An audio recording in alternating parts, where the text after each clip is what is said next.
તો હવે હું અહીંયા 15 કિલોવોટની સાઈડ હતી આપણે અહીંયા નીચે આવી ગયો છું। તમે જોઈ શકો છો મારી પાછળ અહીંયા 20 વોલ્ટનું ઇન્વર્ટર લગાડેલું છે। ઉપરથી જે મેઇન વાયર આવતો હતો ડીસી વાયર આ છજ્જામાં જે હોલ પાડીને આપણે નીચેની બાજુ લઈ લીધો છે। એમાં એક સળિયા છે। આ પહેલો સળિયો લાઇટનિંગ એરેસ્ટર માટેનો, બીજો આપણે સ્ટ્રક્ચર માટેનો અને ત્રીજો આપણે ડાયરેક્ટ સ્પેશિયલ ઇન્વર્ટર માટેનો અર્થિંગ કરેલા છે। જય શ્રી કૃષ્ણ મિત્રો, આજે આપણે આવી ગયા છે એક નવી જગ્યાએ, એક નવા સોલાર પ્લાન્ટને એક્સપ્લોર કરવા માટે। તો લેટ્સ સ્ટાર્ટ વિથ એક્સપ્લોર। સૌથી પહેલા તો હું તમને કહી દઉં, આ મારી પાછળ જે તમને પેનલ દેખાય છે ટોટલ 15 કિલોવોટનો પ્લાન્ટ છે અને રેઝોન કંપનીની પેનલ છે 580 વોટની। અને અહીંયા ટોટલ આપણે 26 પેનલ લગાડેલી છે। આ તમે જોઈ શકો છો, મારી પાછળ ટોટલ 26 પેનલ છે। આપણે અહીંયા ટોટલ 26 પેનલ લગાડેલી છે। તેમાંથી 16 પેનલ આપણે અહીંયા જે આ પતરાનું તમને સ્ટ્રક્ચર દેખાય છે તેમાં લગાડેલી છે।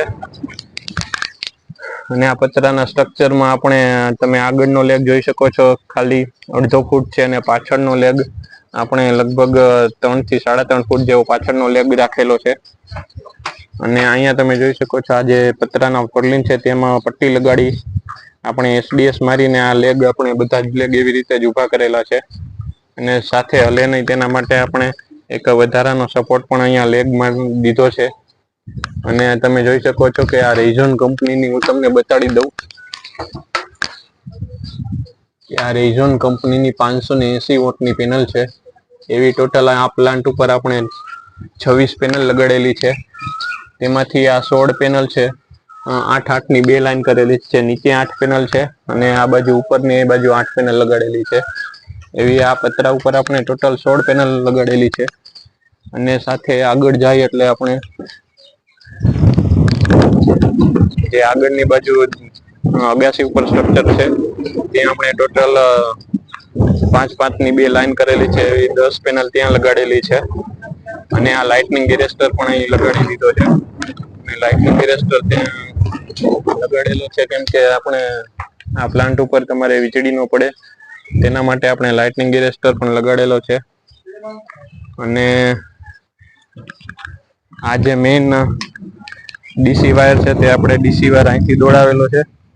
અને અર્થિંગ અહીંયા આપણે નીચેની બાજુ અહીંયા અર્થિંગ કરેલા છે। એ હું તમને નીચે જઈશ એટલે દેખાડી દઈશ કે આપણે અર્થિંગ કઈ જગ્યાએ કરેલા છે।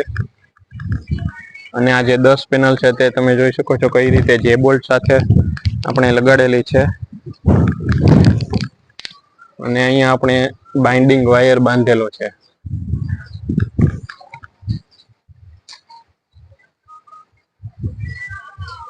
હવે હું તમને નીચે જઈને દેખાડી દઉં કે આપણે ઇન્વર્ટર ડીસીડીબી અને એસીડીબી કઈ રીતે અને કઈ જગ્યાએ મારેલું છે। તો ચાલો મારી સાથે નીચે હવે। તો હવે હું અહીંયા 15 કિલોવોટની સાઈડ હતી આપણે અહીંયા નીચે આવી ગયો છું। તમે જોઈ શકો છો મારી પાછળ અહીંયા 20 વોલ્ટનું ઇન્વર્ટર લગાડેલું છે। હું તમને નજીકથી દેખાડી દઉં કે આપણે 20 વોલ્ટનું ઇન્વર્ટર મારેલું છે। આ તમે જોઈ શકો છો, આપણે અહીંયા 20 વોલ્ટનું ઇન્વર્ટર મારેલું છે। અને ઉપરથી જે મેઇન વાયર આવતો હતો ડીસી વાયર આ છજ્જામાં જે હોલ પાડીને આપણે નીચેની બાજુ લઈ લીધો છે। અને અહીંયા આપણે કેબલ ટ્રેક પકાલી લીધી છે। આ બધા જ વાયર આપણે અંદર ડીસીના વાયર આપણે આ કેબલ ટ્રેમાં નાખેલા છે, તમે વિડીયોમાં જોઈ શકો છો। અને સૌથી પહેલા તો જે ઉપરથી જે વાયર આવે તે પહેલા ડીસીડીબીમાં જાય, ત્યાંથી આ ડીસીડીબીમાં થઈને આ ઇન્વર્ટરમાં જાય। અને ઇન્વર્ટર તમે જોઈ શકો છો વિસોલ કંપનીનું છે। અને ત્યાંથી આપણે આ ઇન્વર્ટરથી આપણે જે એસી કેબલ છે તે એસી કેબલ 10 સ્ક્વેર mm નો છે।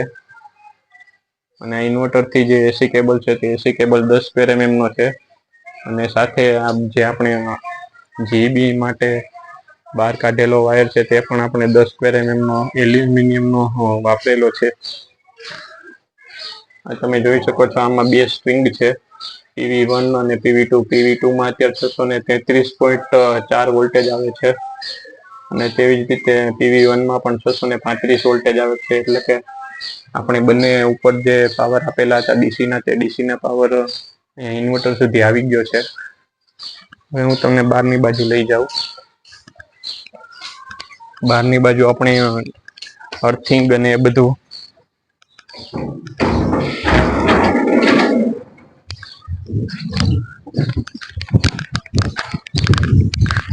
તમે જોઈ શકો છો અહીંયા આપણે જે ઉપર એલ લગાડેલો હતો ત્યાંથી જ આપણે નીચે ડાયરેક્ટ અર્થિંગના ખાડા ઉતારેલા છે અને અર્થિંગ વાયર પણ ત્યાંથી જ ઉતરેલો છે. તમે જોઈ શકો છો એક આપણે અહીંયા 3 ડોલ મૂકેલી છે અને આ 3 ડોલમાં એક સળિયા છે.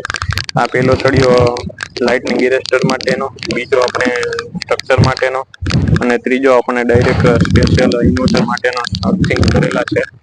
અને અહીંયા જે મેં ટી મારેલી છે અને ટી ડાયરેક્ટ આપણે ઇન્વર્ટરનો એક અર્થિંગ સ્પેશિયલ વાયર દોડાવેલો છે. અને જો તમને આ વિડીયો ગમતો હોય તો આ વિડીયોને લાઇક, શેર અને કોમેન્ટ કરો અને સાથે આવા જ બીજા વિડીયો જોવા માટે અમારી ચેનલને સબસ્ક્રાઇબ કરો.